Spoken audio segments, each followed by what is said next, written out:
आज की ये खबर देखने के बाद मैं बिल्कुल निशब्द हूं। मतलब इस कदर निशब्द हूं कि समझ नहीं आ रहा है कि आखिर हमने ये क्या समाज बना लिया है। यूपी के हाथरस में एक बच्ची के साथ इस तरह से गैंगरेप, उसके बाद उसकी जीभ काट दी गई, उसके बाद उसकी रीढ़ की हड्डी तोड़ दी गई। 14 सितंबर को उसके साथ एक घटना होती है और 29 सितंबर को सबको पता चल रहा है। जानते हैं क्यों? क्योंकि 15 दिन से इस खबर को दबाने की सिर्फ यूपी की सरकार ने कोशिश नहीं की, पूरा मीडिया आपको पता है क्या दिखाता रहा। क्योंकि इस बीच में उस दलित बच्ची, 18 साल की उसकी उम्र थी, उसके साथ जो निर्भया जैसी वारदात हुई, उससे ज्यादा जरूरी हमारी दिल्ली की मीडिया के लिए, दीपिका गोवा में थी तो उसको चेज करना ज्यादा जरूरी था। रकुलप्रीत, सारा अली खान, उसको एयरपोर्ट पर हाउंड करना ज्यादा जरूरी था। पायल घोष ने क्योंकि अनुराग कश्यप के ऊपर आरोप लगा दिया था तो पायल घोष का इंटरव्यू करना बहुत जरूरी था, उस खबर को दिखाना बहुत जरूरी था। पूरा बॉलीवुड जो है ड्रग्स लेता है, नहीं लेता है, क्या करता है, वो सब आपके सामने दिखाना जरूरी था। लेकिन इस बच्ची की आवाज आपके सामने दिखाना कतई जरूरी नहीं था, ना हमारी इस दिल्ली की मीडिया के लिए, ना सरकार के लिए। और सरकार ने पूरी कोशिश की उसको दबाने की। मेरी दोस्त रोहिणी सिंह, वो लगातार ट्विटर पे लिखती रही। सोशल एक्टिविस्ट हैं योगिता भयाना, वो लगातार ट्विटर पे लिखती रही।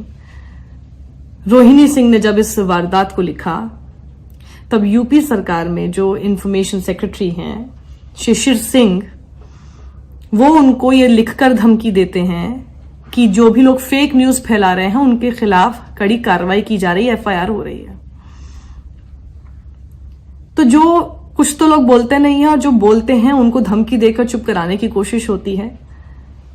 क्यों कोई नहीं बोला? आप इस बारे में कभी सोचेंगे क्या? इसलिए कि वो बच्ची दलित थी इसलिए कोई नहीं बोल रहा? और जो इस पाप को करने वाले थे वो सवर्ण ठाकुर थे, उसी बिरादरी के जिसके यूपी के मुख्यमंत्री हैं, उसी बिरादरी के जिसके खुद शिशिर सिंह हैं? या इस वजह से कि 2012 में तो हम लोग सड़कों पर उतर गए थे जब निर्भया के साथ इसी तरह की विभत्स घटना हुई थी और उस समय पूरा मीडिया भी सड़कों पर था और मुझे गर्व है इस बात का कि मैं उस मीडिया का हिस्सा थी, मुझे गर्व है इस बात का। लेकिन क्या इस वजह से आज आप नहीं बोलेंगे क्योंकि तब तो मनमोहन सिंह की सरकार थी लेकिन आज मोदी योगी की सरकार है?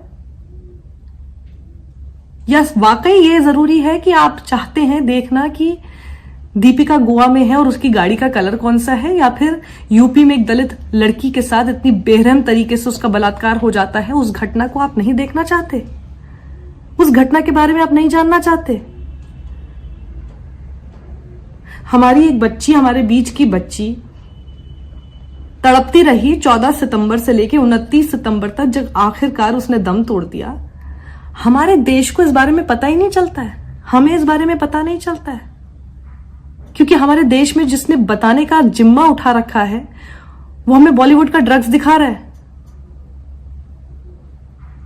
आप इस बारे में सोचिए ये क्यों हो रहा है? कब बोलेंगे हम? बहुत हो गया। हम लोग, मैं भी कुछ शायद 1-2 वीडियो बना दूंगी, हम लोग कुछ ट्वीट कर देंगे। अभी मैं इसके लिए सिर्फ सरकार को दोषी नहीं बता रही हूं, मैं अपने आप को भी इसमें पूरी तरह से दोषी मानती हूं। मैं भी कुछ नहीं कर पाई ना। आप भी अपने आप को दोषी मानेंगे? कब मानना शुरू करेंगे खुद को दोषी? कब तक हम लोग हर चीज को सरकार के ऊपर डाल देंगे? कब तक हम लोग हर चीज के लिए यही बोलते रहेंगे कि देखिए ये खबर नहीं दिखाई, उसके बाद हम लोग सब भूल जाएंगे, उसके बाद हमें कोई मतलब नहीं रहेगा, फिर आइए टीवी ऑन करते, आइए देखते दीपिका के साथ क्या हो रहा है। इससे आगे बढ़िए, थोड़ा बहिष्कार करना सीखिए उस मीडिया का, उन सभी लोगों का, उस हर ताकत का जिसने इस पूरी खबर को दबाने की कोशिश की, उनका बहिष्कार कीजिए आप। हमें बहिष्कार अब करना होगा। कितनी ऐसी बच्चियां इस तरह से मरेंगी? उस बच्ची की जीभ काट दी गई, उसकी रीढ़ तोड़ दी गई, क्या उसी तरह से हमारी दिल्ली की मीडिया की भी जीभ काट दी गई है और उसकी रीढ़ तोड़ दी गई है? तो आप जिम्मा उठाइए ना, मैं जिम्मा उठाती हूं ना। हमको किसने रोका है? कब तक हम लोग इसी तरह से बैठे रहेंगे और हम लोग सिर्फ इसी बात का शुक्र मनाते रहेंगे कि हमारे साथ ऐसा कुछ नहीं हुआ?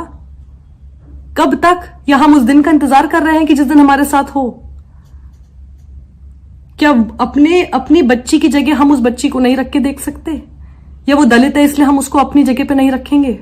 या ये सोचेंगे कि दलित के साथ ही हुआ है, दलित के साथ हो जाता है? थोड़ा जागिए। इतनी लंबी नींद हमारे लिए ठीक नहीं है, हमारे देश के लिए ठीक नहीं है। मैं आज जाग गई हूं, आप मेरे साथ जागेंगे? बच्ची को इंसाफ दिलाने की तरफ हर उस ताकत का बहिष्कार कीजिए जिसने इसे पूरी पुरजोर कोशिश से दबाने की कोशिश की है। और इस बच्ची के लिए इंसाफ की गुहार हमको लगानी होगी। हम निर्भया के समय पर एक साथ एकजुट हुए थे, हम आज भी एक साथ एकजुट होंगे। दिखा देना है हमें, ऐसे नहीं हो सकता।